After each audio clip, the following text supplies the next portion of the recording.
Sí, estimado, conforme.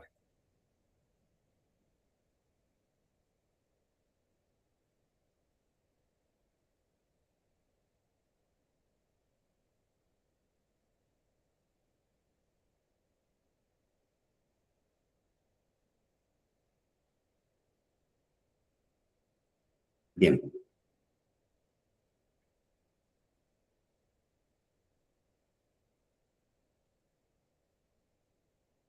bien, chicos, ¿qué tal? Buenas tardes. Eh, Agradecer la participación del día de hoy que se han dado, o que se están dando cita, justamente para poder conocer un poquito más sobre el aspecto, en este caso, laboral, ¿no es cierto? Que hoy en día resulta ser una de las herramientas bastante importantes del quehacer dentro de toda organización, conocer parte de lo que es la normativa, conocer también la parte de lo que es cómo está estructurado el sistema laboral actualmente, ¿no? Y cómo poder conocer ciertos conceptos remunerativos que en algún momento quizás nosotros vamos a tener que evaluar, ¿no? Ya que vamos a ser trabajadores, ya sea de manera dependiente o en todo caso independiente, ¿no? Entonces, y pertenecer a un sector empresarial o a un sector económico en específico, ¿no? Entonces, eso hace de que hoy por hoy es importante conocer la dinámica y por ahí también conocer ciertos conceptos, ¿no? Que nos permitan analizar cada uno de los rubros quizás que aparecen en nuestra boleta de pago, o en todo caso también poder saber qué hacer, ¿no? O a dónde recurrir en caso considere yo como trabajador se esté vulnerando alguno de mis derechos laborales, ¿no? Entonces, eso es lo que se quiere justamente con este curso, ¿no? Que justamente se denomina legislación laboral y planillas específicamente. Bueno, sabemos que también toda esta especialización abarca otros componentes también, ¿no? Que nos van a permitir justamente fortalecer todo esto, todo lo relacionado a la gestión del talento humano, ¿no? Que hoy en día es uno de los, eh, eh, que es una de las herramientas que también se evalúa bastante, ¿no? Para poder contratar a cierto personal o a ciertos colaboradores en cualquier tipo de entidad. Bien, dicho eso, entonces vamos a un poquito a hurgar, ¿no? En ustedes, ¿qué tanto conocen de la legislación laboral? ¿Alguien ha tenido alguna experiencia de carácter laboral, quizás? De todos los que están en sala, a ver, sí me gustaría su participación. ¿Alguien trabaja actualmente bajo algún tipo de contrato, bajo un tipo de régimen laboral en específico?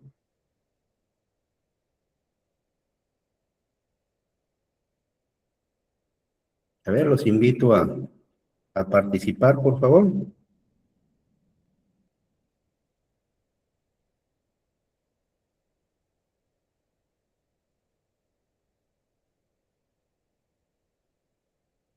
A ver, de los aquí presentes, alguien.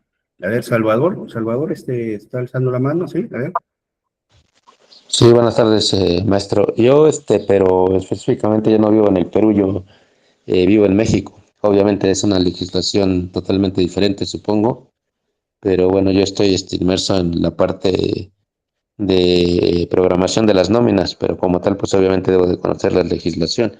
Es un software que es internacional y por eso estoy aquí en el curso, porque me gustaría conocer cómo se hace la gestión de nóminas en el Perú.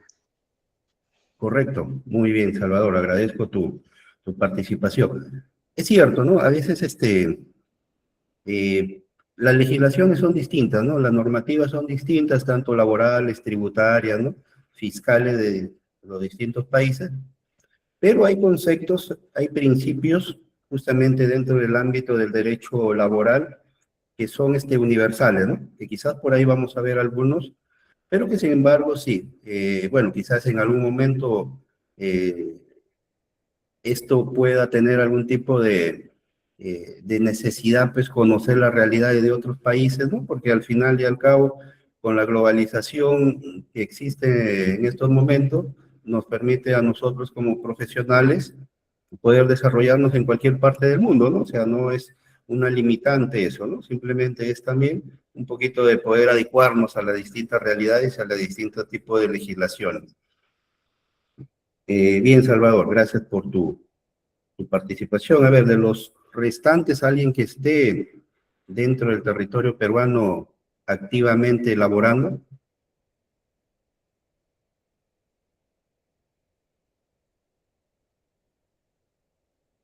A ver, pueden contestar ahí por el chat también, y así lo creen más conveniente.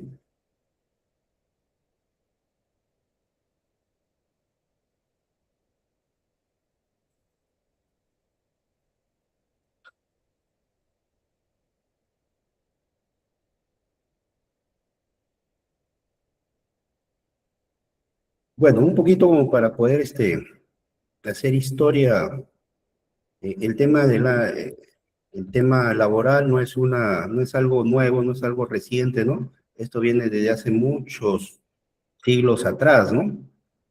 Por ejemplo, les pregunto a ustedes, ¿cómo creen que fue hace siglos atrás el tema laboral? ¿Creen que hubo un respeto a las normas laborales, hubo un respeto a la persona humana, ¿no? Como trabajador o como eje fundamental de las empresas? ¿Ustedes cómo creen que fue antiguamente el tema laboral? A ver, Aura, buenas tardes. Correcto, allá correcto, eres de Venezuela, pero ya estás radicando en Perú, trabajas en planilla. Bueno, eh, son las personas que están debidamente formales, ¿no? Actualmente las que están bajo un tipo de contrato en específico, seguramente, ¿no? Bajo ciertos, bajo ciertos, y bajo ciertas especificaciones, ¿no? O bajo cierto régimen laboral también, ¿no? Bien, ahora.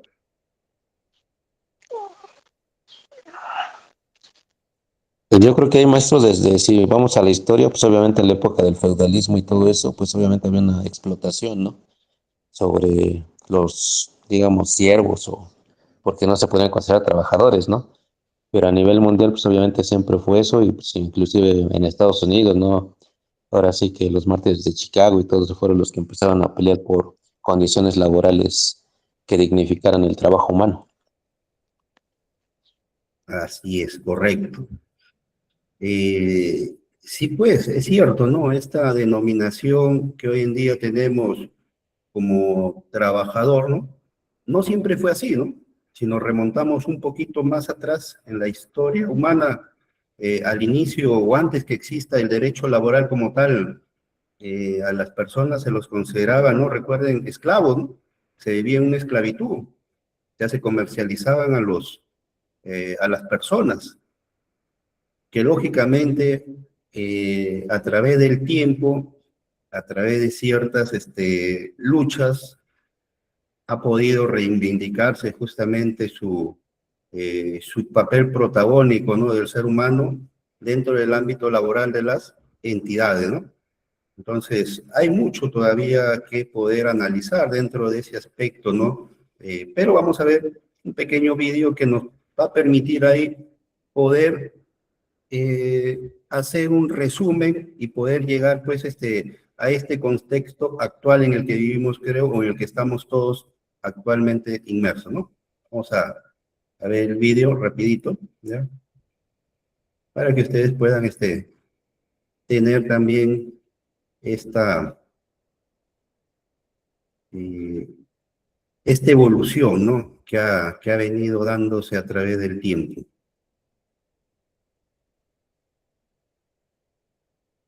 ¿Sabías que hubo un tiempo donde los niños trabajaban en...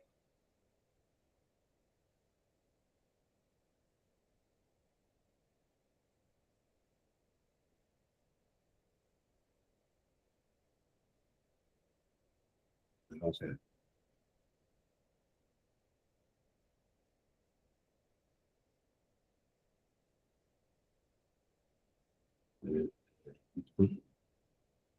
para poder ver el video.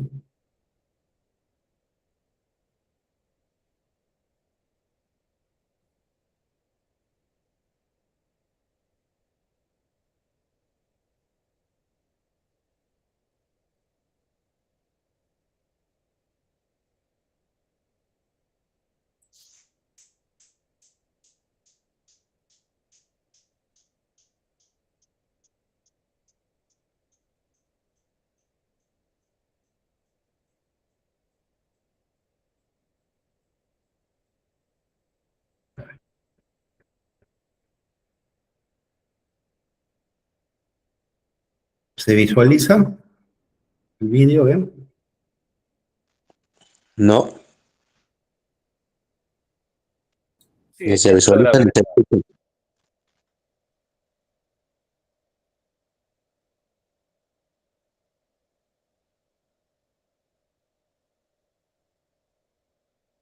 ¿Sí? ¿Ahora? No, Sí, aún no. correcto. Sí se logra ver, estimado. Salvador, tal vez sea tu conexión. Te pediré que vuelvas a ingresar. A ver, vamos a...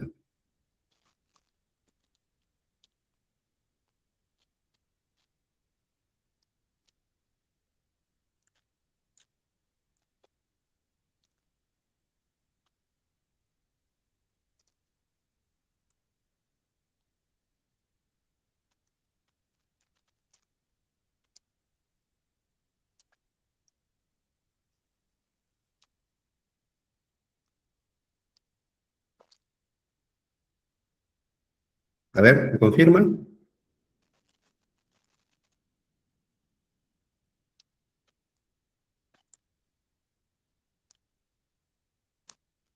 ¿Sí? Ok, muy bien. Vamos entonces a dejarlo correr para que poder apreciar esto, ¿no?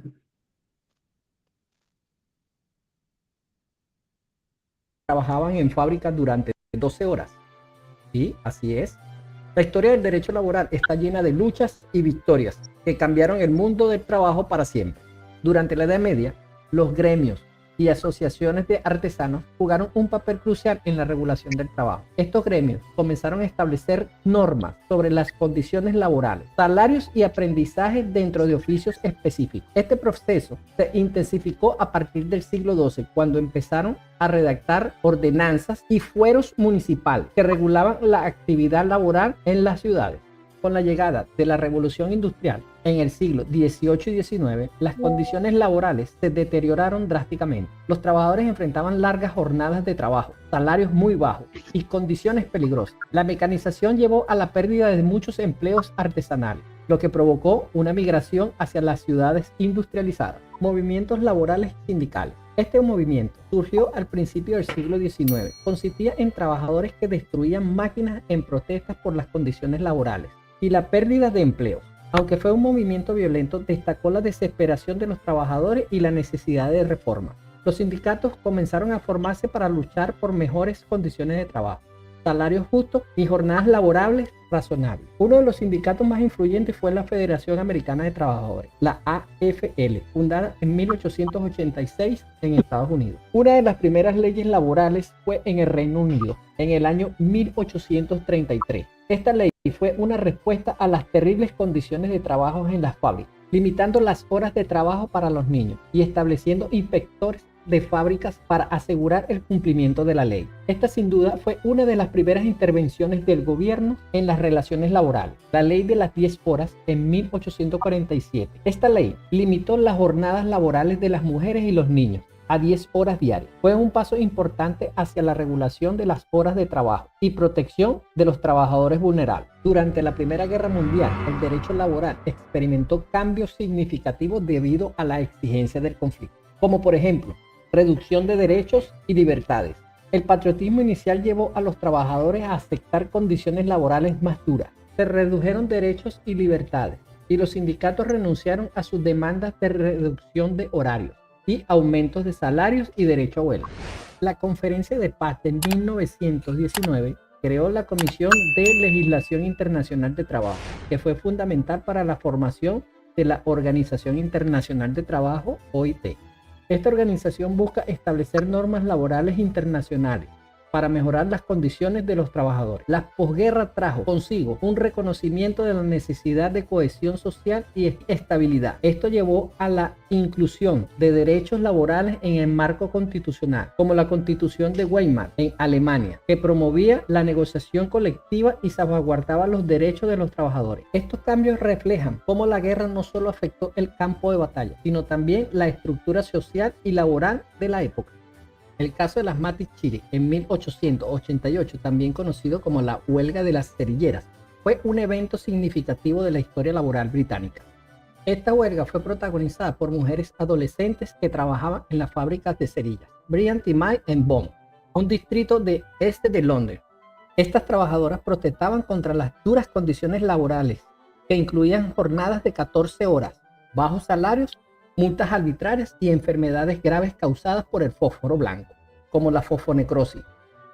La huelga comenzó en julio de 1888, cuando 1.400 obreras se declararon en huelga tras las despedidas de una compañera. La activista Annie Besant jugó un papel crucial al publicar un artículo titulado Wage Slavery en Londres, que expuso las condiciones inhumanas en la fábrica. Esto llevó sin duda una mejora significativa en las condiciones de trabajo, incluyendo la prohibición del contacto directo con el fósforo blanco y la creación del primer sindicato de mujeres en el Reino Unido.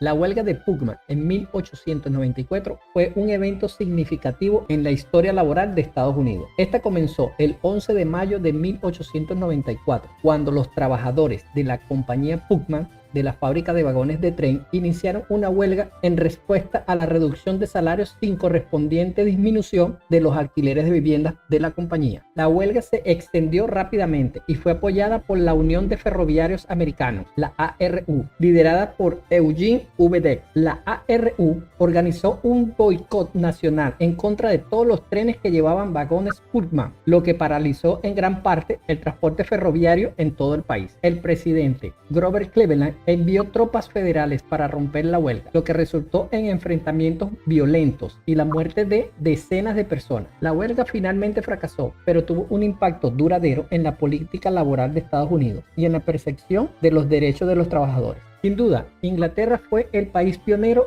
en mejorar las leyes laborales, estableciendo límites de horarios, especialmente en las mujeres y niños.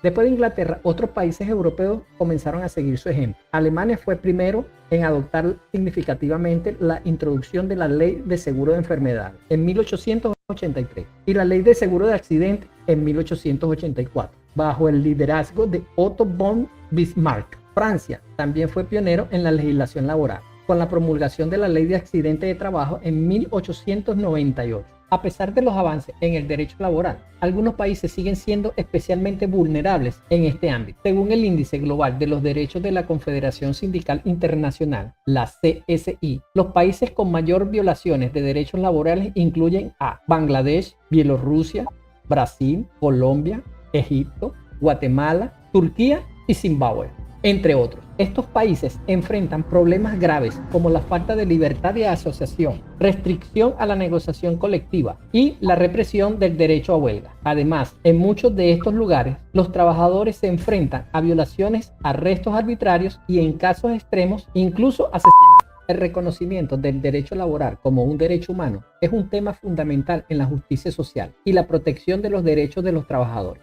Este reconocimiento se basa en varios principios y documentos internacionales que destacan la importancia del trabajo digno y las condiciones laborales justas. La Declaración Universal de Derechos Humanos de 1948 establece en su artículo 23 que todas las personas tienen derecho a un trabajo, a condiciones equitativas y satisfactorias de trabajo y a la protección contra el desempleo. Además, la norma internacional del trabajo, NIT, de la Organización Internacional del Trabajo, OIT, han sido cruciales para definir y proteger estos derechos en el ámbito laboral. Estas normas incluyen derechos como el derecho a condiciones de trabajo seguras y saludables, derechos a salarios justos y a igualdad de remuneración por trabajo de igual valor, el derecho a la libertad sindical y a la negociación colectiva. El reconocimiento del derecho laboral como un derecho humano no solo busca mejorar las condiciones de trabajo, sino también promover una justicia social y el derecho sostenible. Este enfoque integral es esencial para construir una sociedad más equitativa y próspera.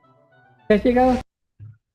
Bien, entonces, ahí hemos podido un poco hacer esa evolución en el tiempo, ¿no? Cómo ha ido desarrollándose nuestra sociedad. Si bien es cierto, actualmente tenemos mucha legislación, ¿no? Dependiendo del tipo de país, pero no podemos olvidar que todo tiene un punto de partida, ¿no? En este caso, como hemos podido ahí revisar, han sido las revoluciones, han sido todas esas luchas sindicales, luchas gremiales, que han permitido hoy en día tener un ordenamiento jurídico mucho más digno, ¿no? Mucho más, que protege más al trabajador. Haciendo una pequeña remembranza, ¿no? Podríamos nosotros establecer que una de las grandes revoluciones fue la Revolución Francesa, ¿no? Como eje justamente de este cambio rotundo, ¿no? Aquí tenemos algunos aspectos, ¿no? Como dice la historia social del trabajo, cómo ha ido evolucionando, dice el trabajo antes del nacimiento del derecho laboral, o sea, cómo se daba, cómo era estructurado. Bueno, vemos que en el siglo V se consideraban esclavos todavía, ¿no? Al ser humano se consideraba esclavo, o sea, no eran considerados personas, podían ser sacrificados y en algún continente eh, siguió existiendo después de esta época, ¿no? O sea, imagínense el grado eh, de denigración que tenía la persona humana, ¿no? Luego en el siglo XI ya se le consideró siervos, ¿no? Aquí trabajaban la tierra para un dueño, pero que podían luego ellos venderlos como parte del terreno, quedándole lo justo para su supervivencia. Ya luego en el siglo XV, ¿no? Ya de manera agremiada, de manera sindical, es que ya eran oficiales, aprendices y maestros, ¿no? Ya fueron adquiriendo ciertos beneficios. Y en el siglo XVII al siglo XX, ya los obreros generan una gran demanda debido a que la mano de obra se necesitaba en todas las industrias, todas las fábricas, debido a la revolución industrial que en ese momento empezó a darse a nivel de Europa y luego a nivel de todos los continentes, ¿no? Entonces, miren la gran evolución que ha tenido durante la historia.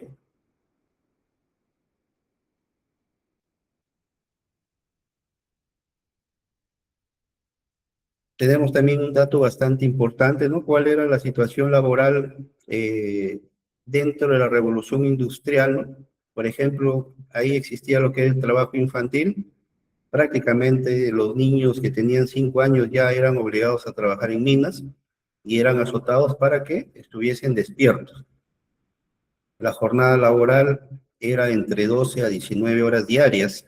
No había ahí que un respeto a las 8 horas, no se conocía todavía ese límite de tiempo, ¿no? Vacaciones y descanso, no se conocía eso, no habían vacaciones y los descansos eran no retribuidos. El salario era tan reducido, lo que percibían las familias, que justamente se veían en la necesidad de involucrar a sus hijos, ¿no? A poder llevarlos a trabajar.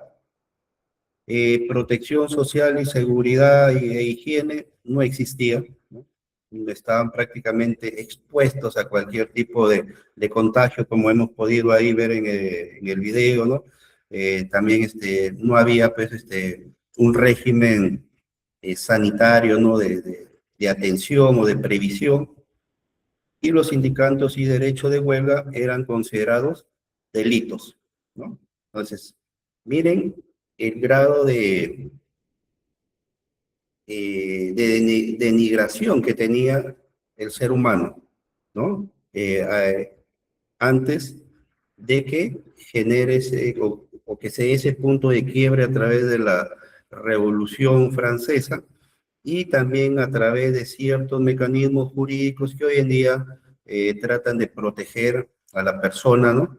Al trabajador, básicamente brindándole mejores condiciones, ¿no?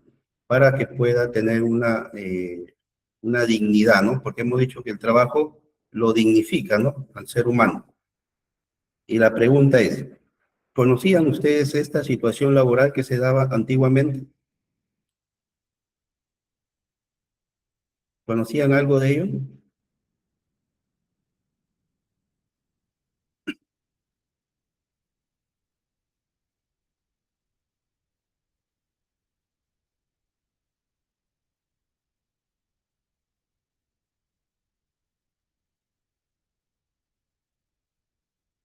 sabían que era así, que los niños, por ejemplo, de los 5 años ya tenían que trabajar, ¿no? En este caso, pues, expuestos a situaciones bastante denigrantes y además también peligrosas, riesgosas, ¿no? Justamente ¿para qué? Para que puedan tener un sustento y poder llevarlo a sus hogares, ¿no? O que también, pues, para que no generen para que puedan mantenerse activos, eran azotados, ¿no? Entonces, miren el grado de crueldad, ¿no? Cecilia, ok, tenías algo de referencias, correcto. Entonces, miren, hoy en la actualidad, bueno, si bien es cierto, esto no debería existir, ¿no? Porque han habido, pues, una serie de tratados, de convenios, de normas que buscan, como les decía, que buscan, proteger, ¿no?, al trabajador, pero, pero en ciertas zonas o en ciertos, llamémoslo así, sectores, se disfrazan ciertas labores, pues, ¿no? Hay que ser honestos, ¿no? Si bien es cierto, esto se daba en épocas antiguas, pero actualmente también vemos que hay, por ejemplo, algunos, eh, algunos indicios, ¿no?, de mantener este tipo eh, de situación, ¿no? Por ejemplo, en el Perú sabemos que en la parte de la selva, ¿no?, en la recóndita parte de la Amazonía, hay zonas donde aún se evidencia, ¿no?, este tipo de situaciones, ¿no? Niños que están trabajando en minas, o niñas también que son, en algunos casos, llevadas con engaño, ¿no?, para poder trabajar en algunos eh, ambientes, ¿no?, o puestos laborales que están ellas expuestas a ciertos riesgos, ¿no? Ciertos, condiciones bastante agrestes, ¿no? Entonces, eso se da actualmente, ¿no? O sea, no podemos tapar con el sol con un dedo, ¿no? No podemos, eh, como se dice, voltear la mirada a una realidad que quizás está presente, pero que sin embargo aún hay mucho que se tiene que trabajar en temas de fiscalización, en temas de poder garantizar, pues, ¿no?, a todas nuestras, a todos nuestros conciudadanos, hermanos peruanos, mejores garantías, para su integridad. Entonces, eso es lo que se evidenció en esos tiempos. Ahora, ¿cómo está la legislación, pues, laboral en el Perú? Como vemos, cuando hablamos de legislación laboral peruana, hay que tener en cuenta que el derecho laboral, también el trabajo laboral, son principales ramas que nos conllevan justamente a jornadas y labores, ¿no? O sea, nuestra legislación laboral es bastante amplia, ¿no? En términos en términos de normativa, ¿no? Sin ir muy lejos, ¿no? Tenemos varios regímenes laborales, ¿no?, sectoriales, pero que sin embargo cada uno tiene sus propios beneficios, tiene sus propias condiciones, tiene sus propias atribuciones, ¿no?, deberes y derechos que tienen que cumplirse. Entonces, bastante amplia nuestra legislación laboral. Ahora, la legislación laboral en el Perú, bueno, ¿por qué se tiene que legislar? ¿O por qué es necesario que se legisle en materia laboral dentro de nuestro territorio? Básicamente, pues, para garantizar las relaciones contractuales entre el empleador y los trabajadores, como también la actividad de los sindicatos, ¿no? Los sindicatos y su actuación, dice, del Estado esencialmente en materia de seguridad social en el Perú, ¿ya? Eh, y acá viene una pregunta, ¿no?, que es, creo, cae de madura, ¿no? ¿Cómo ustedes perciben la seguridad social actualmente, ¿no? Creo que todos en algún momento hemos requerido alguna atención, ¿no? Ya sea de salud, SIS o algún hospital. Eh, ¿Cuál es la percepción que tienen ustedes con relación a la seguridad social en el Perú? ¿Es buena, es mala, es regular, es pésima, es excelente? No sé. ¿Cuál es su apreciación? ¿Cómo lo perciben ustedes actualmente?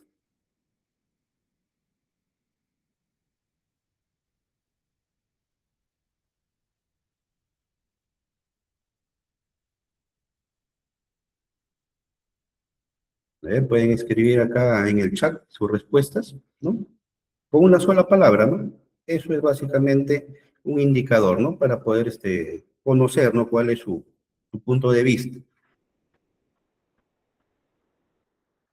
Bueno, Pamela nos dice que está mal, correcto, ¿no? Jacqueline es pésima, bien. No, ¿quién más? Cecilia, mala, bueno, muy mala, ¿no? Gloria, es mala. Rosa nos dice que es deficiente. Y bueno, y creo que podríamos seguir con este tipo de percepción, ¿no? O sea, alguien de la sala quizás considere que sí, bueno, tiene algo de adecuado o algo de un servicio, se podría decir hasta cierto punto, de manera regular.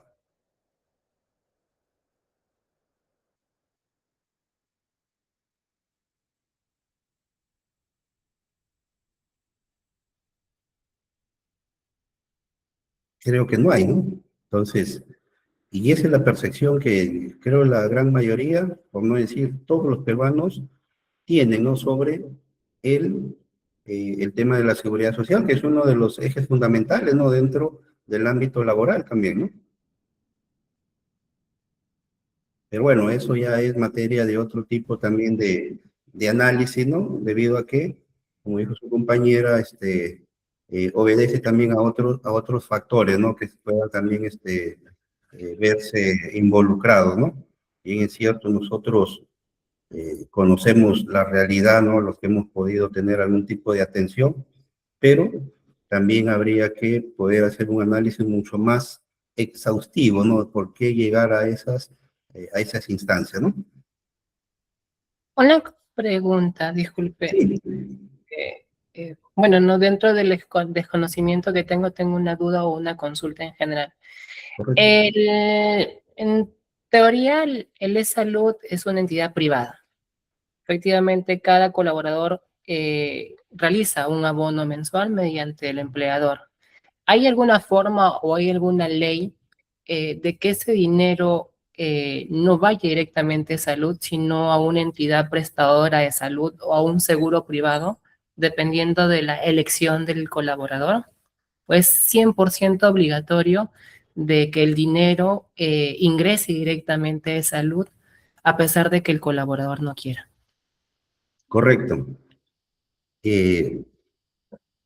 Claro, y aquí justamente viene lo que hizo el compañero. Hay varios factores, ¿no? Para empezar, es que el e-salud que aportamos los trabajadores que estamos en una planilla, ¿no? En forma contractual, el empleador está obligado, ¿no? A abonar el 9% de la remuneración mínima vital o del sueldo mínimo vital. Ahora, que si bien es cierto, yo como trabajador puedo llegar a una, podría así, previa negociación con mi empleador y decirle que él me pueda adquirir un seguro particular, ¿no? A eso te refieres, ¿no? Por ejemplo, RIMA o la positiva, etcétera, ¿no? Exacto, sí. Claro, que en la práctica sí hay entidades, sí hay empresas que tienen esa política, ¿no? En el cual las famosas CPS, ¿no? Pero ya es una contratación que hace el empleador de manera particular justamente y en el cual designa, ¿no? O informa qué trabajadores están con ese tipo de seguro adicional al salud regular que todos conocemos, ¿no? Por ejemplo, Pero, disculpe, sí, interrumpa. Tengo algunos ejemplos. Digamos, la planilla directa de WIN, que es un call center, por ejemplo, ventas, o retenciones o atención al cliente. Win Directo ofrece dentro de la planilla o los beneficios sociales es la EPS cubierta al 100%, pero también realizan un depósito de forma obligatoria a E-Salud. En otros trabajos donde yo era, por ejemplo, mi cargo era de auditoría, nos dieron a elegir la opción de la EPS, pero solamente la EPS, la empresa cubría el 2%. La diferencia la pagábamos nosotros, hombres o colaboradoras, pero igual había un depósito a E-Salud. ¿Hay alguna ley que impida de que ese depósito vaya a E-Salud o es obligatorio mantener un E-Salud? Sí, es obligatorio. Es obligatorio porque justamente, si bien es cierto, pues podríamos nosotros gozar de todos los beneficios de la entidad, de la prestadora de salud privada, pero por ejemplo, si es que hay ya hay una atención, ¿no? O hay ciertos costos que asume también salud, ¿no? Por ejemplo, si son para temas de subsidio, ¿no? De lactancia o prestaciones económicas, ¿no? Entonces, ellos obligatoriamente necesitan tener también un fondo, ¿no? O sea, cómo poder brindar esas prestaciones económicas, ¿no? A todos los colaboradores, o en este caso a los trabajadores que estén con un régimen mixto, ¿no? En este caso. Entonces, decir que se le excluye al 100% es imposible. Es por un mandato imperativo, es por una ley, ¿no? Que justamente busca el aseguramiento de todo, el aseguramiento previsional de todos los trabajadores. Y también es cierto, ¿no? Que es salud justamente por no haber tenido una práctica, llamémosla así, muy adecuada, ¿no? De poder recaudar de manera idónea, ¿no? Es que se ha visto en los últimos tiempos, ¿no? Bueno, por decirlo, en las últimas décadas, desabastecida, ¿no? Que no hay un buen manejo ahí de los recursos, porque el empleador, bueno, lo que busca es siempre salvar su tema, en este caso, no te hablo como empleador, ¿no? El empleador siempre va a buscar evitar cualquier tipo de sanción, ¿no? Por parte de la entidad fiscalizadora, que es una FIN, ¿no? Entonces, él cumple con hacer todos los depósitos, los pagos, los abonos, ¿no? A quien corresponda. Ahora, que si bien es cierto, el servicio no puede ser eficiente para, en este caso, el beneficiario, ya es un tema que tendría que evaluarse, ¿no? O sea, eh, podría ser ya materia pues, de otro tipo de obligaciones, ¿no? Entonces, eso es lo que sucede actualmente, ¿no? O sea, el EPS es un seguro pues alternativo, sí, es cierto, ¿no? Que hasta cierto punto es más caro, ¿no? Que el 9%. Pero acá lo que queremos o lo que buscamos es que se cumplan con todas las normas para evitar cualquier tipo de sanción para el empleador, ¿no? Que justamente son los que asumen todas las contingencias cuando hay algún tipo de auditoría a nivel laboral. Claro, porque en este caso hay, digamos, tres entidades prestadoras: E-Salud, la EPS y el seguro privado, que es distinto a una EPS. La EPS atiende casos básicos, regulares. E-Salud es más complejo. ¿Y los seguros privados tienen la misma cobertura de complejidad que E-Salud? No EPS, sino seguro privado. Los seguros privados, claro, eso sí ya son mucho más, más amplios, ¿no? Eso sí te pueden cubrir ya de cualquier tipo de intervenciones, cualquier tipo de, de intervenciones y anomalías que puedas tener, ¿no? Pero, como le digo, si es que, por ejemplo, ¿no? Tienes un seguro privado y después de una intervención vas a tener que tener un descanso, ¿no? Postoperatorio de tantos meses, ¿no? Entonces, tienes que, con el e-salud, ¿no? Porque es el e-salud quien te va a tener que visar, ¿no? Todos esos descansos, o en este caso los certificados de incapacidad temporal. Entonces, de una u otra forma, siempre el e-salud va a tener un control, ¿no? De de todo el ámbito de la previsión social. Entonces, con lo que logro entender es que los seguros privados, como por ejemplo Pacífico, que ofrece un seguro privado y ofrece una EPS.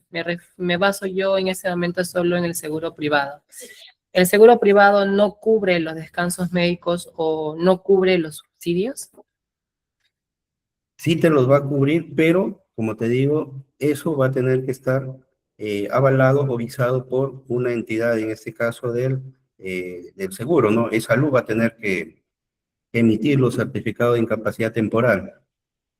Que si bien es cierto, la entidad privada no te va a emitir tu respectivo certificado, ¿no? Médico, pero quien lo avala va a ser el salud, ¿no?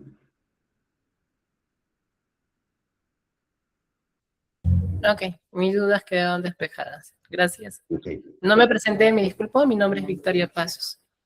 ok, Victoria. Bueno, todo esto del empleo y del aseguramiento está justamente contemplado dentro de la Constitución Política del año 93, ¿no? Con relación a los derechos sociales y económicos, específicamente en su artículo 22, dice sobre la protección y fomento del empleo, dice qué es lo que prescribe de manera literal. El trabajo es un deber y a la vez también es un derecho. Es base del bienestar social y es un medio de realización de la persona. Sabemos, ¿no? O siempre nos han dicho que el trabajo pues dignifica a la persona, ¿correcto? Pero a la vez también lo hace acreedor de ciertos derechos, ¿no? Derechos laborales. Y el Estado debe garantizar justamente el fomento de ello.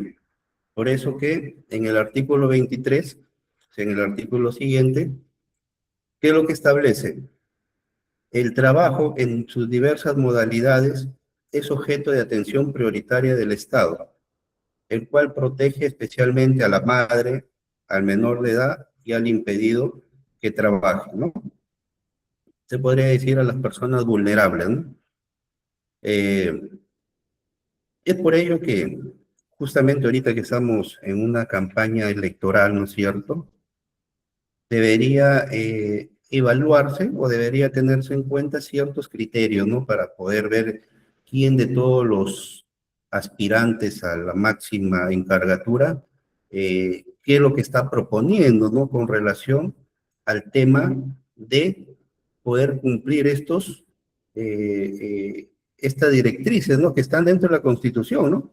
Como vemos, el Estado es promotor, ¿no? Su atención prioritaria es que pueda generar puestos laborales, ¿no? A través de la inversión pública, a través también de la obtención de inversión privada, ¿no? Y sea promotor de poder garantizar una cuota laboral para los trabajadores o perdón, para las personas, ¿no? Que de una u otra forma se vean sin una actividad laboral vigente, ¿no?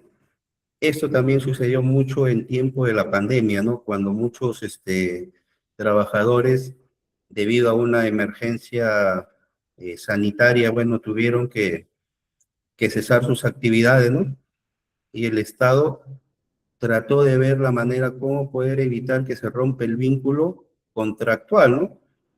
Y nació esta famosa condición, ¿no? Que si bien es cierto, estaba dentro del marco del derecho laboral peruano, pero que nunca se había aplicado, ¿no? O sea, o nunca se había dado de esta forma, ¿no? Y fue la famosa suspensión perfecta de actividades, ¿no? La suspensión perfecta de actividades que de una u otra forma trató de garantizar en parte más que todo la relación laboral, ¿no?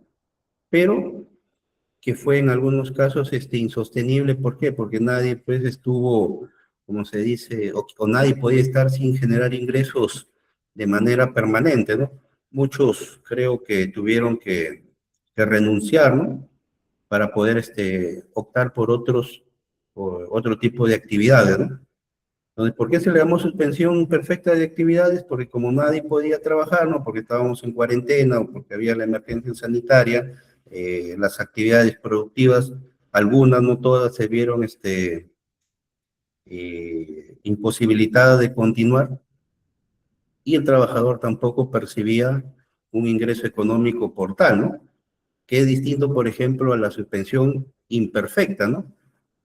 En el cual sí es muy típico que suceda. Por ejemplo, yo no trabajo, pero me pagan. Y eso sucede ¿en qué situaciones?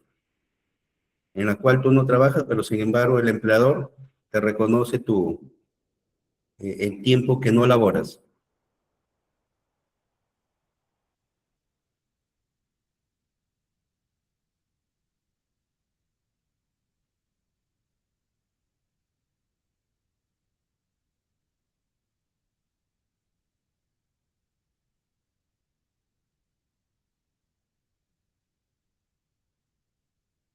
Generalmente cuando me voy de vacaciones, ¿no?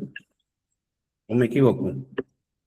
No trabajo, pero sin embargo el empleador me tiene que pagar, ¿no es cierto? Eso es distinto, ¿no? Es una suspensión imperfecta, que a diferencia de la suspensión perfecta, no había ni ingreso, no había tampoco actividad laboral, ¿no? O cuando tengo algún tipo de licencia también, ¿no? Por ejemplo, el pre y postnatal, ¿no? O los días de permiso, ¿no? Por paternidad también, ¿no?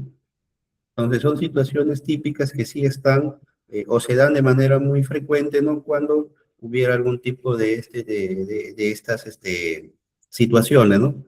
Que lo otro, como les comento, fue algo coyuntural, algo que no estaba previsto, no creo que nadie prevé una pandemia, pero que sin embargo, para efectos de mantener las actividades de manera, o más que todo de mantener el vínculo laboral vigente, pero sin actividad laboral, es que se dio esa situación muy atípica, ¿no? Bueno, también podemos decir que ninguna relación laboral puede limitar el ejercicio de los derechos constitucionales y tampoco desconocer o rebajar la dignidad del trabajador. Además, nadie está obligado a prestar un trabajo sin retribución o sin su libre consentimiento, ¿no? Entonces, estos también son algunos de los conceptos que se manejan bajo el ámbito de la Constitución del Estado.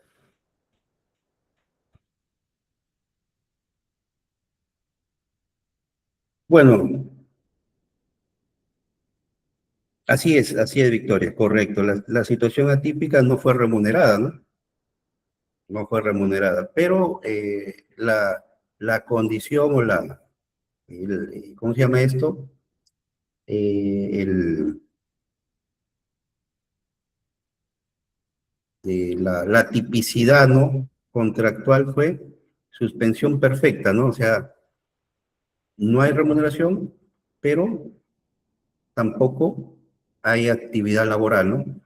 Es cierto, lo avaló el Estado, bueno, no es que lo avaló, simplemente hizo uso de esa normativa que está, ¿no? Dentro de la legislación laboral peruana, que no se había utilizado en ninguna situación de esa naturaleza, ¿no? O sea, no fue muy común, ¿no?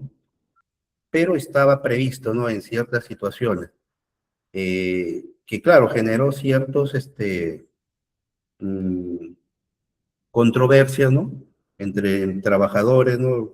Tenía muchos casos, ¿no? Yo, de trabajadores que preferían renunciar, ¿no? Antes de estar renovando este tipo de condición, ¿no? A ver, aquí alzó la mano. A ver, te identifico como tu osito. Así es, tu nombre, por favor.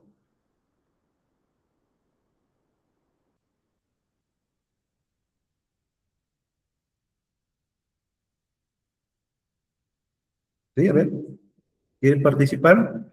¿O se activó de manera inconsciente?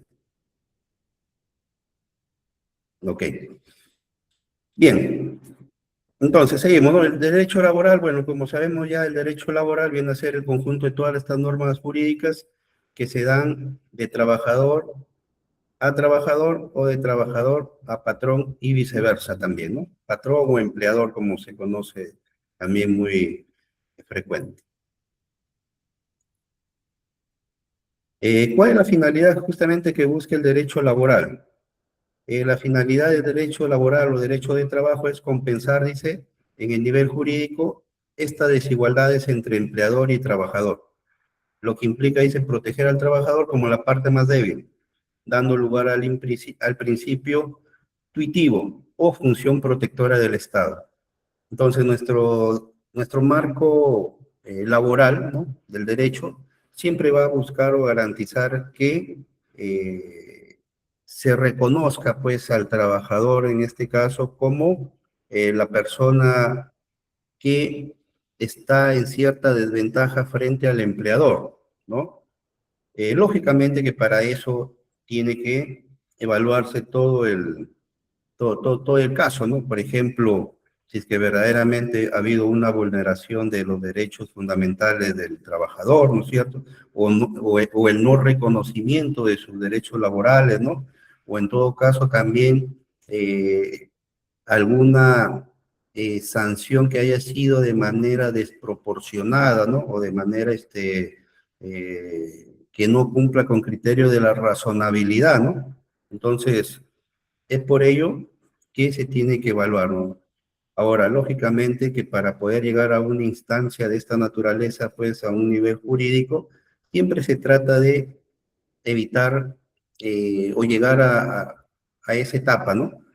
Hoy en día, ¿qué es lo que se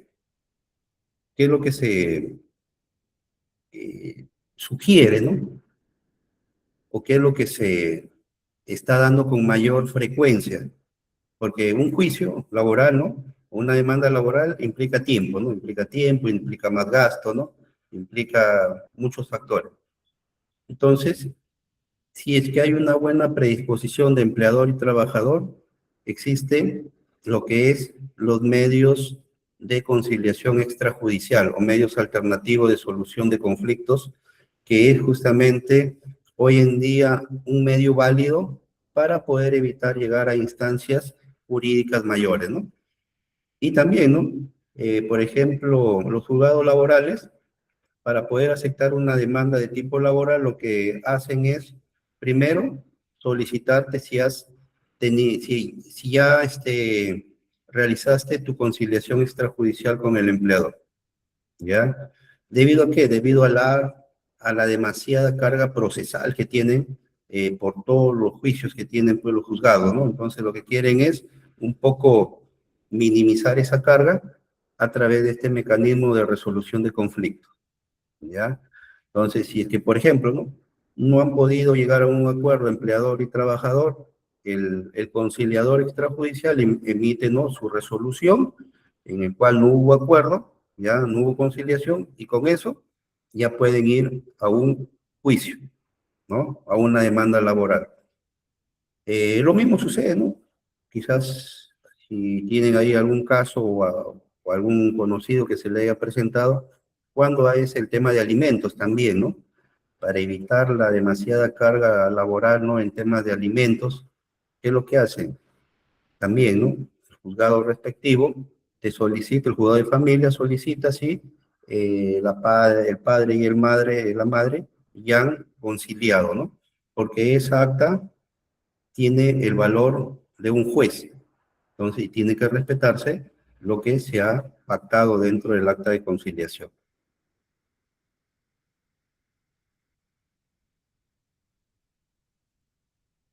¿Cuáles son las fuentes del derecho laboral? Bueno, tenemos en este caso fuente de carácter interno y también fuente de carácter externo, ¿no? ¿Cuáles son las de interno? Bueno, básicamente es toda la normativa, como hemos visto, ¿no? Las resoluciones, podríamos ahí considerar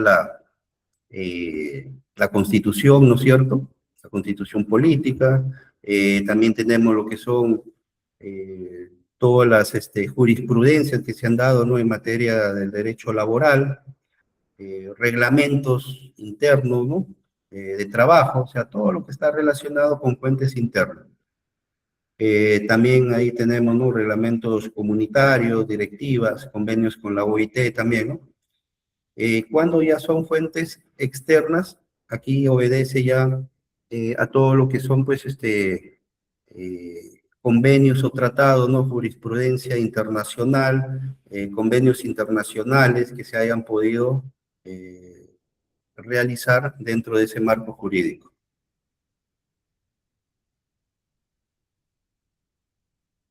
Y acá está lo que les hablaba al inicio, ¿no? Que es justamente el marco normativo relacionado a los principios o a los principales principios que se tienen que realizar, ¿ya? Se tienen que evaluar dentro del ámbito del derecho laboral. Dice, el primer principio, dice principio de irrenunciabilidad de derechos. A ver,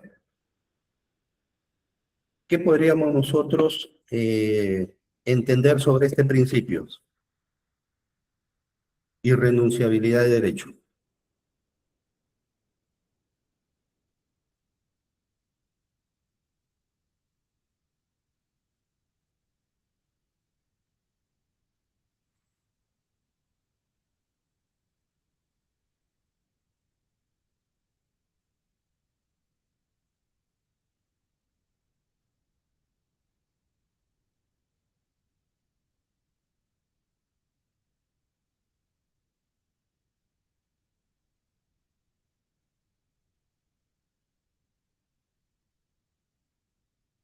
¿Qué significa irrenunciabilidad?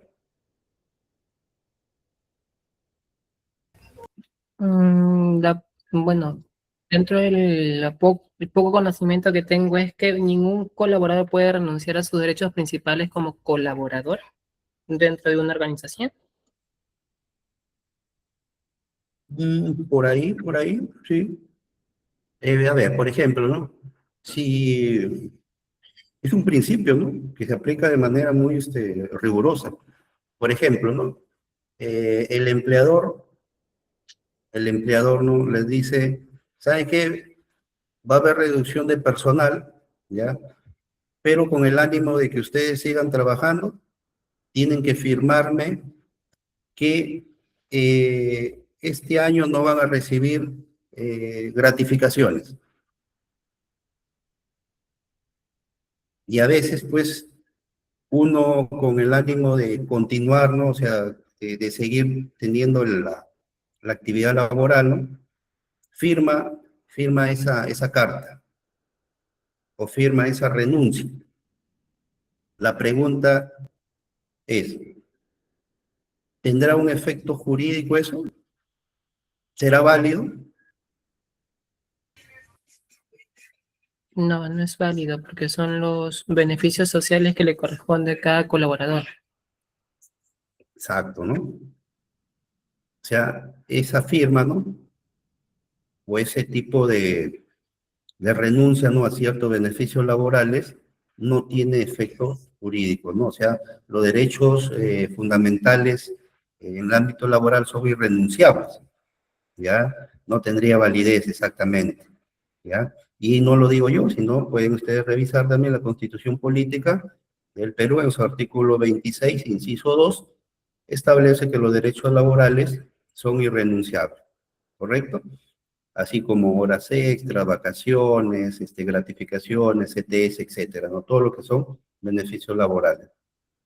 Pero, ojo, esa irrenunciabilidad tampoco es de carácter eterno, ¿no? Hay un plazo de prescripción también, ¿ya? Por ejemplo, si yo hoy día renuncio, ¿no? Y bueno, firmo todos mis documentos, ¿no? Supuestamente que todo está ok, y después de un tiempo, ¿no? Me encuentro quizás con un amigo o con un familiar, ¿no? Que sabe de leyes, sabe de normas, y revisa, ¿no? Hace los cálculos y dice, no, mira, acá no te han calculado bien la CTS, acá no te están pagando vacaciones trunca, o no te están pagando la gratificación trunca, y tú dices, bueno, pero yo ya firmé, yo ya, ¿qué puedo hacer? ¿Será válido poder gestionar que se me reconozcan esos derechos que no se me habían otorgado en su momento?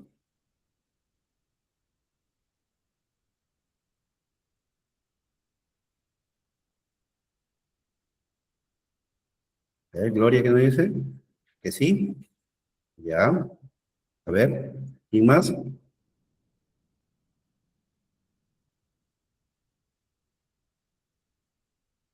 Correcto, Victoria. Milagros, muy bien.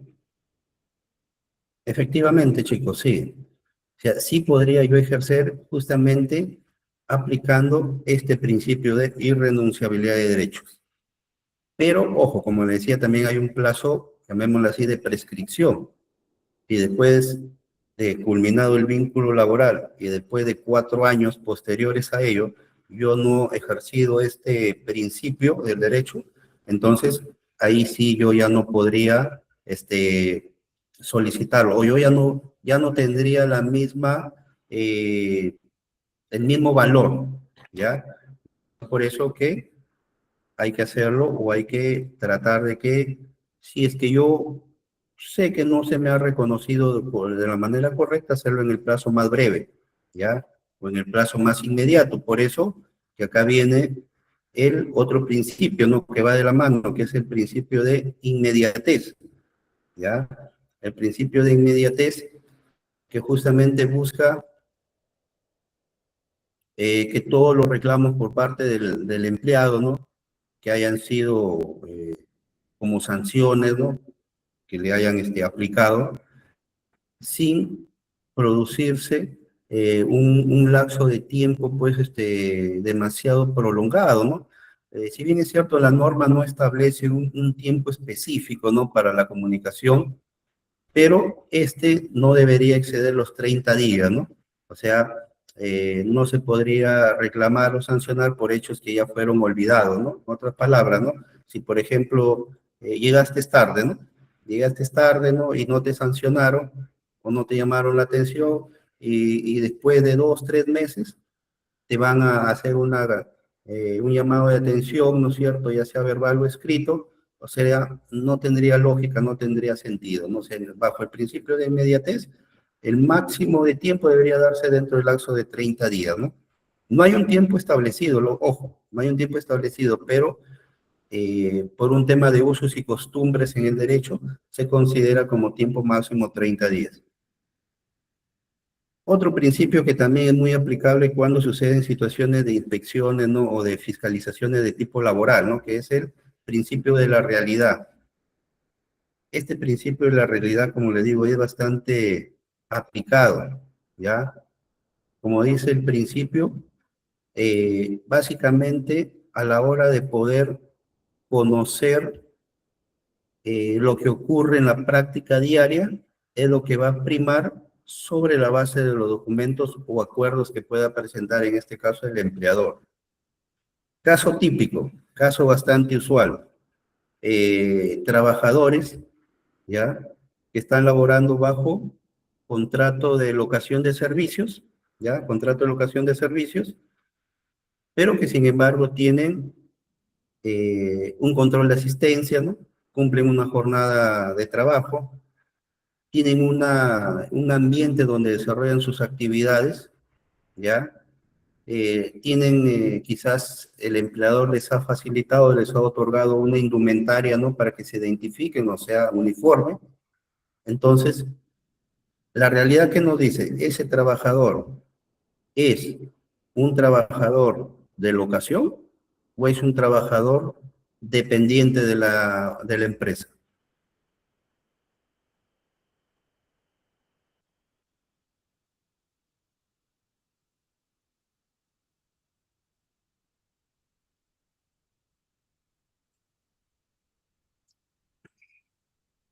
Si es que Kendra, Pamela, correcto, Gloria, efectivamente, ¿no? Está cumpliendo con todos los principios del principio de la realidad, ¿no? Y por lo tanto, es un trabajador subordinado y por lo tanto es un trabajador que debería estar en planilla, debería tener un contrato, ¿no? Laboral, dependiendo el tipo de contratación que en este caso eh, le haya hecho el empleador, ¿no? Y además recibir ciertos beneficios laborales, ¿no? De acuerdo al régimen laboral. Entonces, por eso que es importante, ¿no?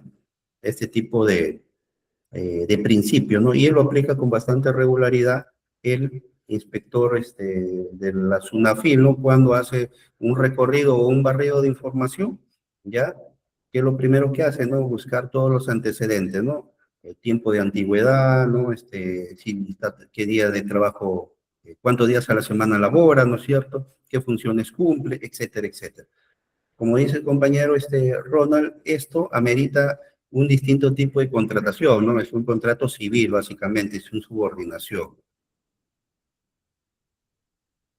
A ver, dice, ¿qué pasa si cumple todos los principios y no cuenta con planilla ni con contrato ninguno y ya tiene más de 6 años? Bueno, aquí lo que aplica es considerarlo un trabajador ya, como se dice, estable, ¿no? Y que regularice, en este caso, todos los beneficios laborales que correspondan hasta la fecha. Pero eso, ¿en qué instancia se podría lograr? En una inspección de tipo laboral, ¿ya? En una inspección de tipo laboral.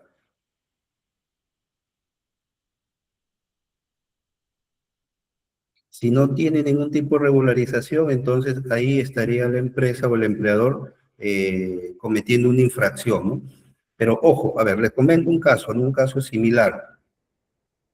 A ver, les comento un caso similar, un hotel que tenía 2 trabajadores y llegó SUNAFIL, ¿no? A través de un inspector a hacer supuestamente una inspección de rutina, ¿no? Pero bien difícil que lleguen de rutina porque mayormente estos casos son obedecidos a una denuncia, ¿no? Por parte del trabajador, ¿no? Puede ser anónima o una denuncia de manera directa, ¿no? Bueno, el inspector tomó la manifestación de ambos trabajadores, ¿no?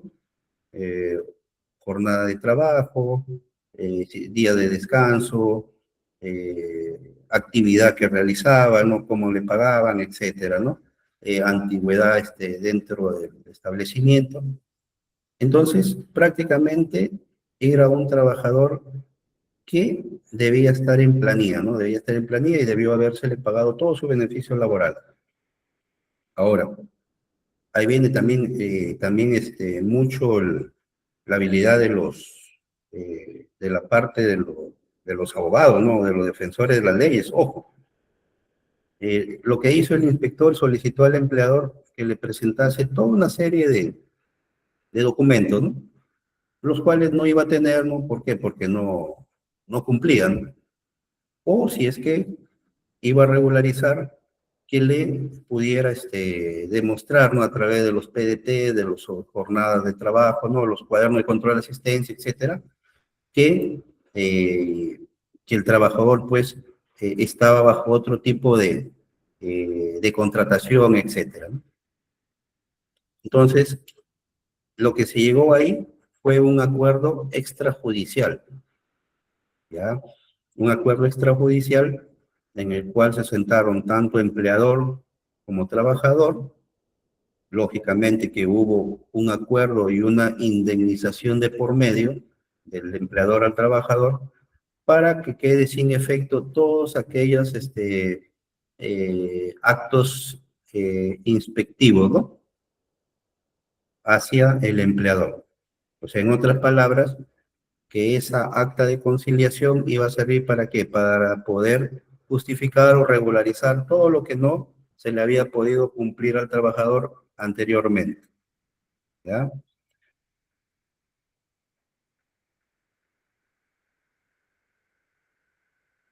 Lógicamente que no es legal. No es legal eso. Sí, pues en los call centers sucede esto, ¿no? Que cumplen una jornada laboral, ¿no es cierto? Firman un horario de entrada y salida. Básicamente entiendo ahí que ellos ganan por metas, ¿no es cierto? O tienen metas ahí que cumplir, o sea, comisiones, ¿no? Comisiones. Tienen un básico más comisiones, ¿no? Eh, entonces, ellos deberían estar bajo otro tipo de modalidad contractual. Por eso que los call centers a veces son supervisados por SUNAFIL, ¿no? Porque ya se sabe, ¿no? Qué tipo de rubros son altamente propensos a incumplir con las normas laborales, ¿no?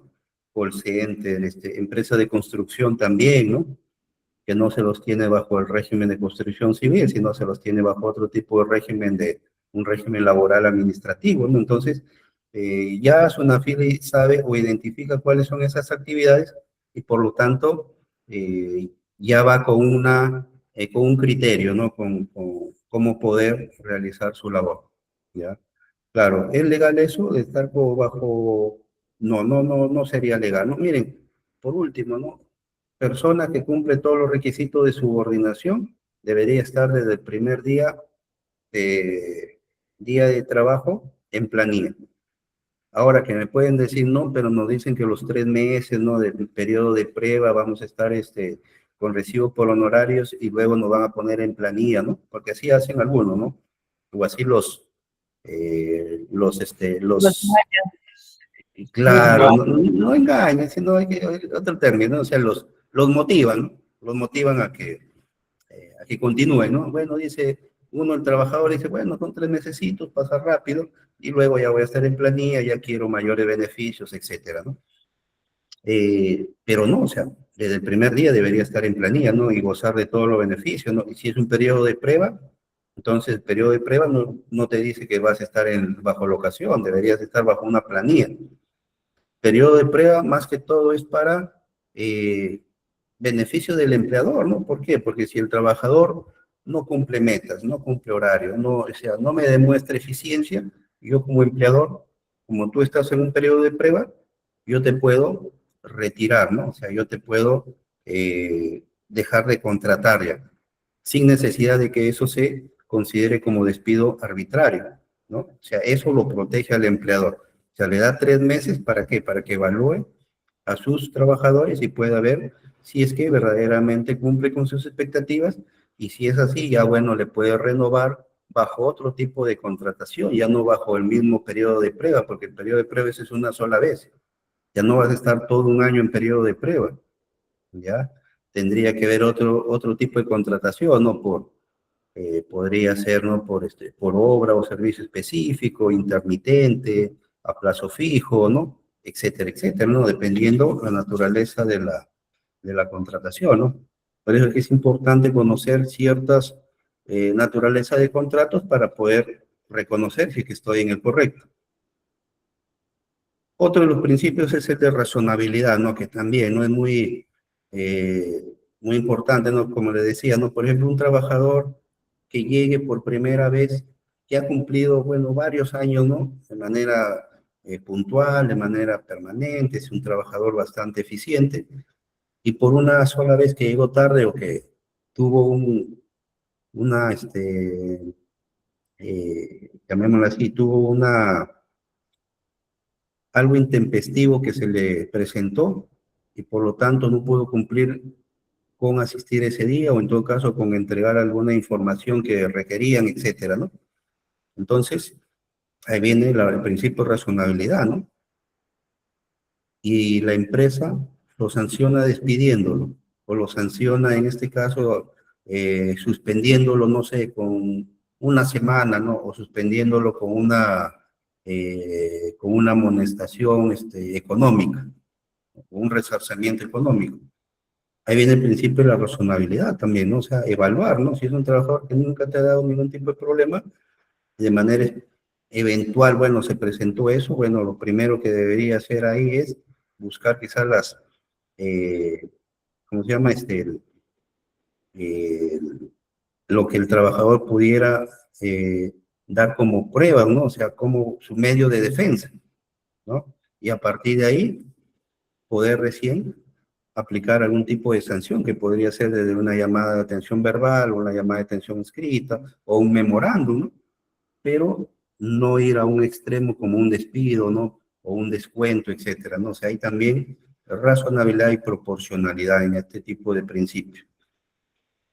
Y el principio protector que también, ¿no? El Estado busca siempre proteger al trabajador porque lo considera el elemento más débil, ¿no? Dentro de la cadena laboral. Y siempre que cualquier tipo de norma, o sea, si hay varias normas relacionadas a un caso, siempre aplicar la que sea de mayor o la que sea más favorable al trabajador. como por ejemplo, ¿no? Si es que el reglamento interno de trabajo establece, pues, que por cada año de servicios, las vacaciones van a ser, no sé, 15 días, ¿ya? 15 días, pero sin embargo, a través de un convenio colectivo que hicieron entre el sindicato y el empleador, establecieron que sea 30 días, ¿ya? La pregunta es, ¿cuál de los dos tendría que aplicársele, en este caso, al trabajador? ¿El reglamento interno o lo acordado en el convenio colectivo?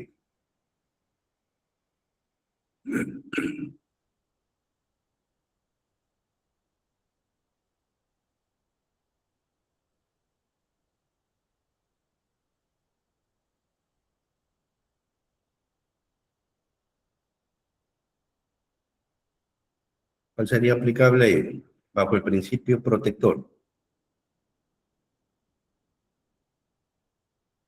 Ya, por ejemplo, si tengo el reglamento interno de trabajo, ¿no? Que establece que por cada año efectuado de labores vas a tener 15 días de descanso, ¿ya? 15 días de descanso. Pero ellos tienen también un convenio colectivo, ¿no? Suscrito entre la masa sindical y el empleador, el cual establece que bajo también la misma criterio, ¿no? Que si tienes un año efectivo de labores, sus vacaciones van a ser 30 días. Entonces, ¿cuál de los dos sería aplicable en este caso al trabajador? ¿El reglamento interno que dice 15 o el convenio colectivo que dice 30 días?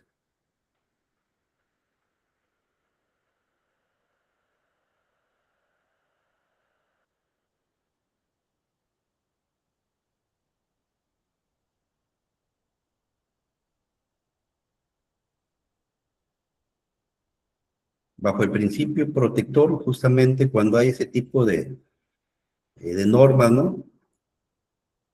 Más de una norma, más de una norma en este caso para una sola acción, un solo criterio, siempre va a ser el que sea de mayor beneficio al trabajador. Y si el de mayor beneficio al trabajador dice que van a ser 30 días, entonces tendría que gozar sus 30 días, ¿no? ¿Por qué? Porque así está suscrito el convenio colectivo de trabajo, ¿ya? Eso bajo el principio protector. Ah, bueno, eso es, no, es un caso ejemplo, un caso de ejemplo, ¿no? Claro, si ahora hay que ver, ¿no? Si es MIPE, si es micro, si es pequeña o si es de régimen general, ¿no es cierto? Son distintos los tipos de beneficios laborales, ¿no?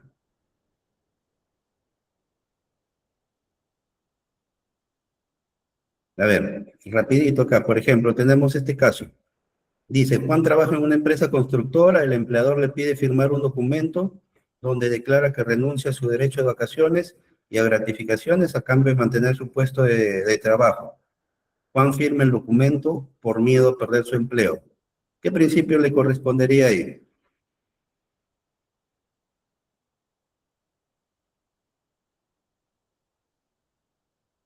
El principio de irrenunciabilidad de derechos, correcto, Mariani. Así es el principio de irrenunciabilidad de derechos.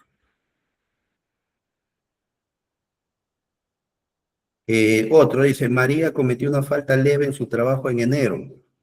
Sin embargo, la empresa decide despedirla recién en julio por esa misma falta, cuando ya habían pasado varios meses sin ningún tipo de sanción.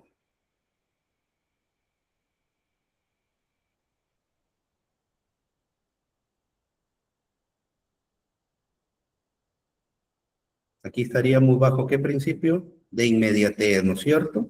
De inmediatez. Por eso que, si bien es cierto, como decía, no hay un plazo establecido, pero se establece de acuerdo con los usos y costumbres dentro del ámbito laboral que el plazo máximo sea de 30 días. Inmediatez, correcto.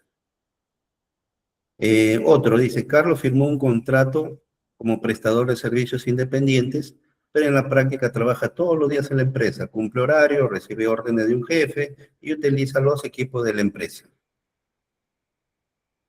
¿Qué principio estaría ahí realizándose? ¿O se tendría que aplicar ahí?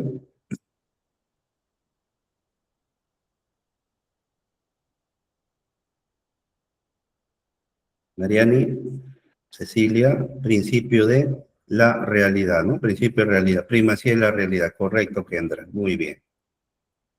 Tenemos otro por acá ya. Un trabajador que llega 10 minutos tarde por primera vez y el empleador decide despedirlo de manera inmediata.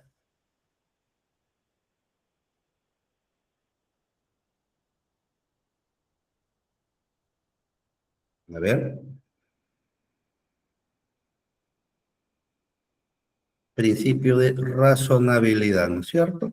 Hay que ser razonable también en ciertas situaciones, ¿no? Pero a veces hay jefes que son un poquito, efusivos, ¿no? Y tenemos uno más, dice, existe una duda en la interpretación de una norma laboral sobre el pago de horas extras. Y dice, una interpretación favorece al trabajador, al empleador, perdón, y la otra al trabajador. ¿Frente a qué principio estaríamos ahí?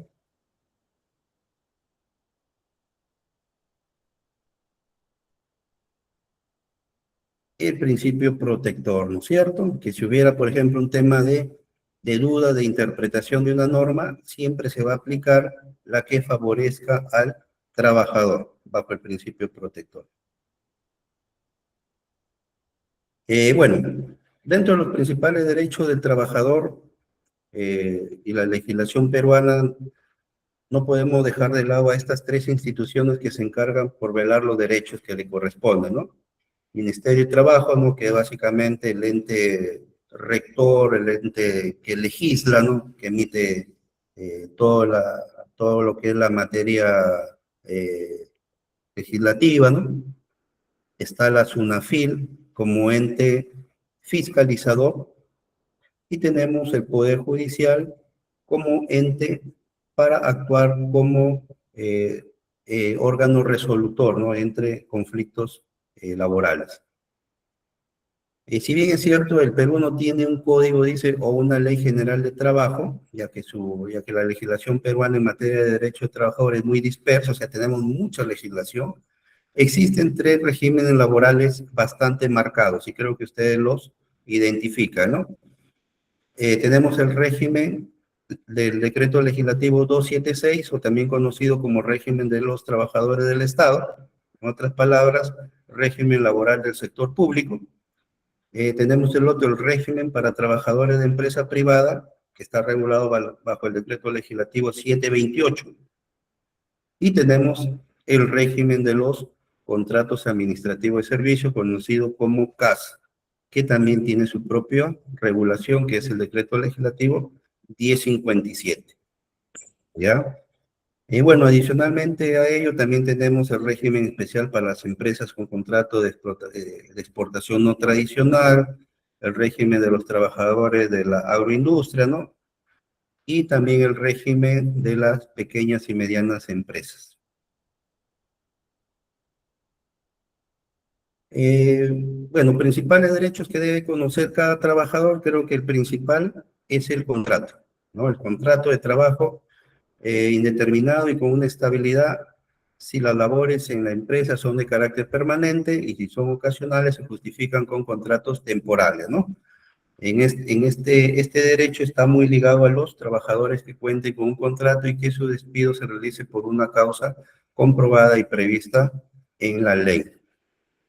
El contrato de trabajo es fundamental. No olvidemos que el contrato de trabajo puede darse de manera verbal o también de manera escrita, ¿no? Pero se recomienda para efecto de poder garantizar cualquier tipo de controversia que esté redactado, ¿no? La jornada, bueno, sabemos que la jornada laboral no puede ser más de 8 horas diarias ni 48 horas a la semana como máximo, ¿no? Puede darse también casos eh, eh, que un trabajador no pueda ir acumulando horas, ¿no? Por ejemplo, normalmente para cumplir con este promedio estaríamos hablando de 6 días a la semana, ¿no?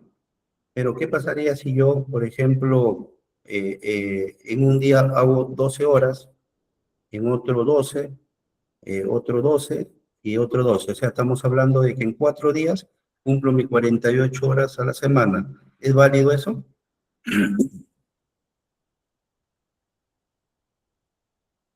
¿Podría acumular horas?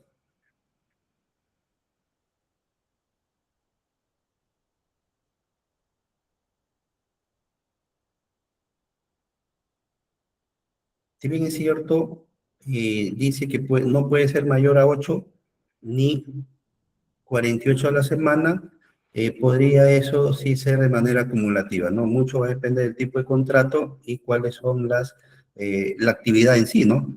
Ya porque, por ejemplo, no puede ser una empresa que se dedique eh, al tema de comercio, ¿cómo se llama? De restaurante, ¿no? Mayormente, pues, los días donde mayor labor se necesita es los fines de semana, ¿no? Podría, en todo caso, ahí tener un doble turno, ¿no? Sin que eso afecte, pues, mi tema contractual, mi tema también de beneficio, mis horas extras, etcétera, ¿no? Como dice, habría que evaluar el tipo de contrato, ¿no?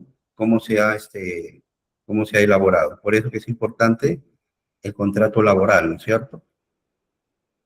El descanso, bueno, que sabemos es un día a la semana, ¿no es cierto? Así como también las vacaciones. Bueno, con relación al día de descanso, sabemos que por un tema de costumbres es el día domingo, ¿no? Pero la pregunta es, si no fuera domingo, fuera cualquier otro día de la semana, ¿es válido eso también? ¿O obligatoriamente tiene que ser domingo?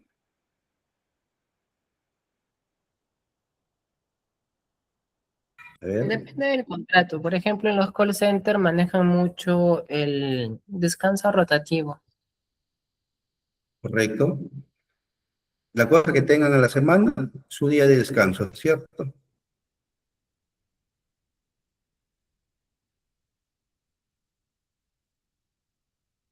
Así es, correcto.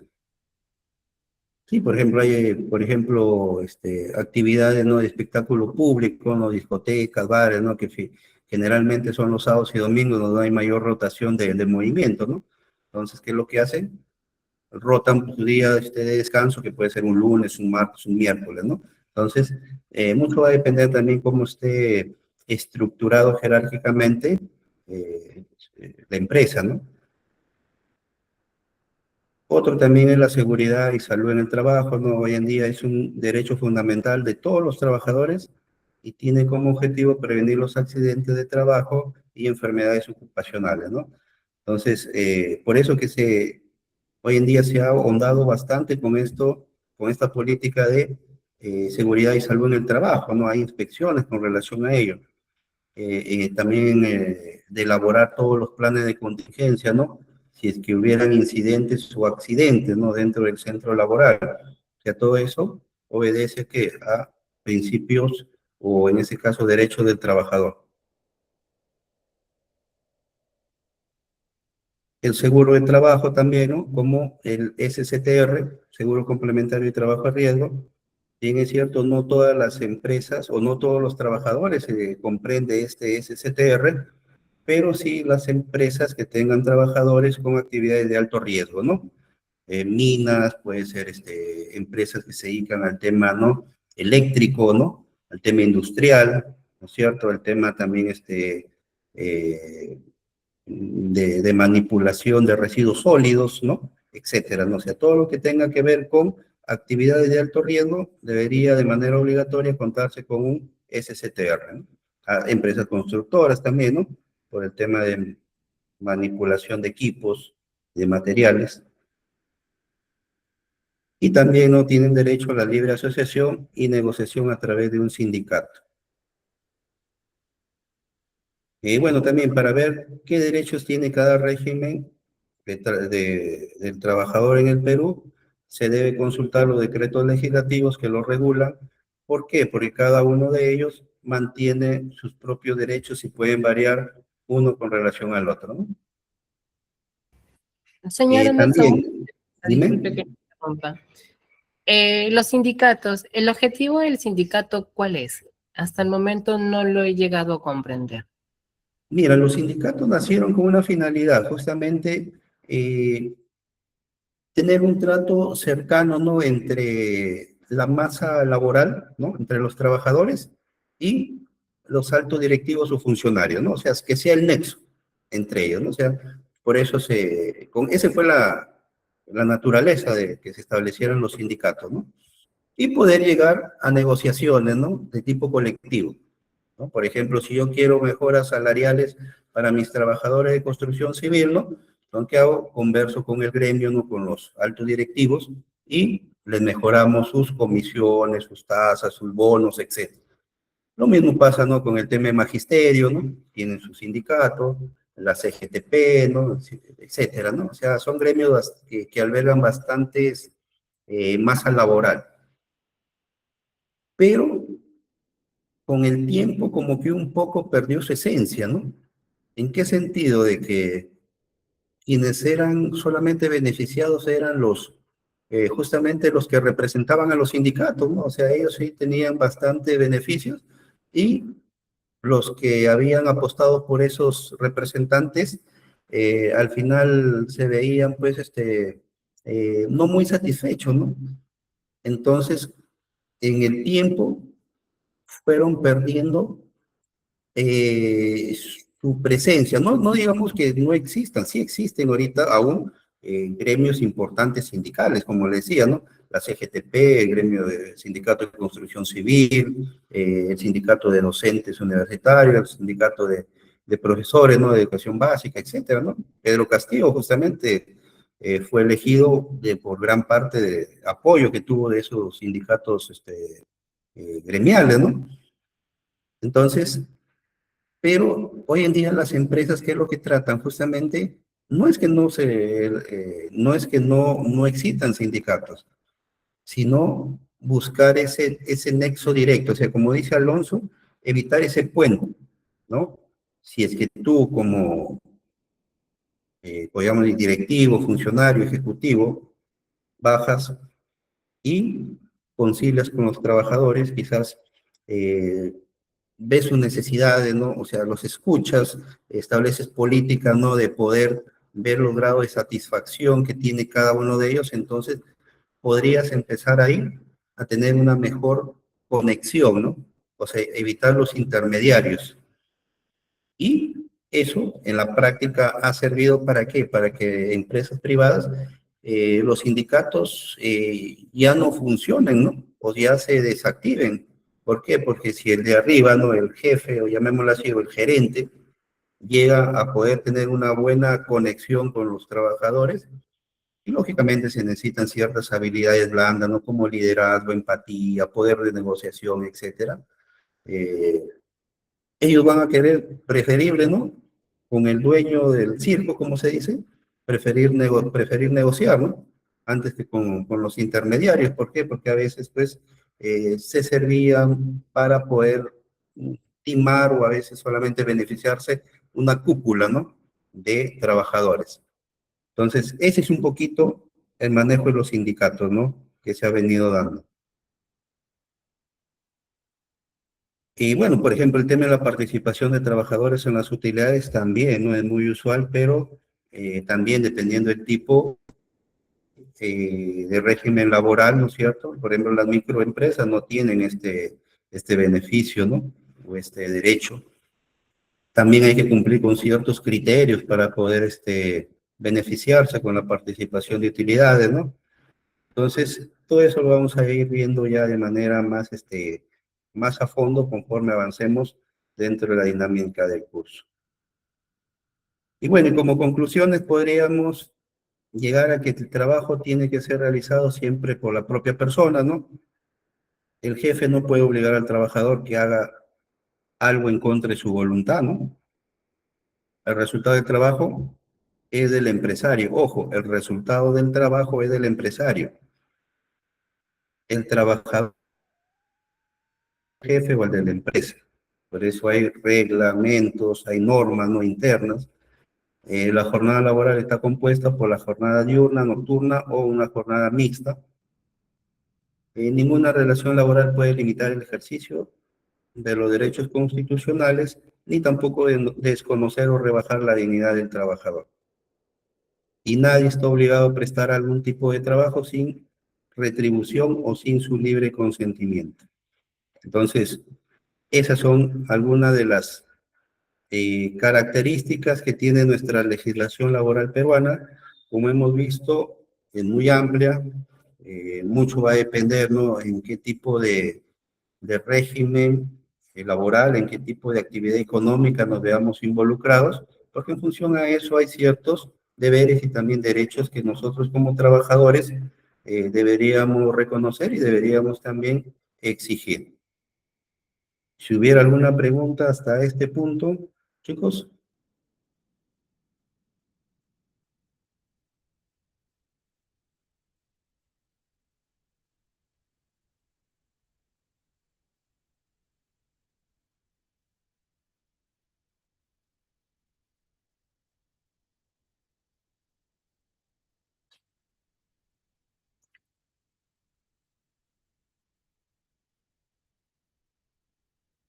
Entonces, solamente para puntualizar o para recomendar, ¿no?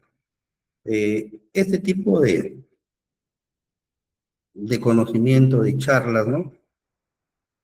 Los contratos de la micro, ¿cómo así? Dice, sobre contrato de microempresa. O sea, los contratos de trabajo se van a adecuar a cualquier tipo de régimen laboral, sea micro, pequeño o régimen general, ¿no? ¿En dónde varía? Es justamente en los distintos tipos de beneficios laborales, ¿ya? Yo, por ejemplo, puedo tener un contrato de trabajo por obra o servicio específico, ¿no? Eh, y en la microempresa, por ejemplo, no me reconocen CTS, ¿no? Pero en la pequeña sí, media UIT, o en la gran empresa me reconoce el medio sueldo, ¿no? Entonces va a depender mucho del tipo de régimen en el cual esté yo involucrado. Los tipos de contratos sí lo vamos a ver, ¿no? Hay una gran variedad, ¿no? Hay por obra, servicio, hay por intermitencia, suplencia, ¿no?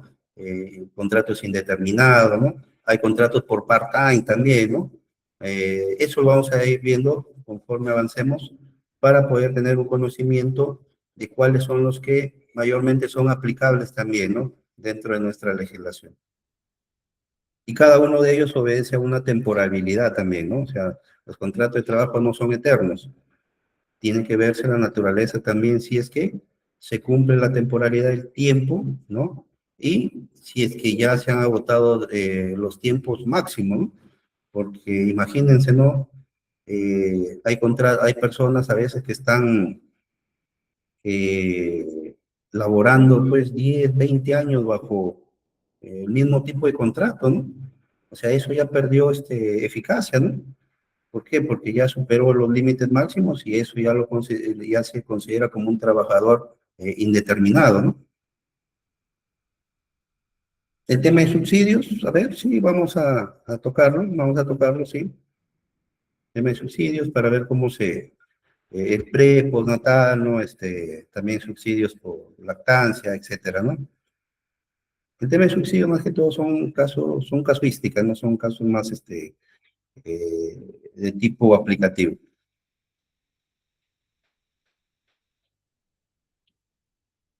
Bien, entonces recomendarles, ¿no?, que se mantengan activos, se mantengan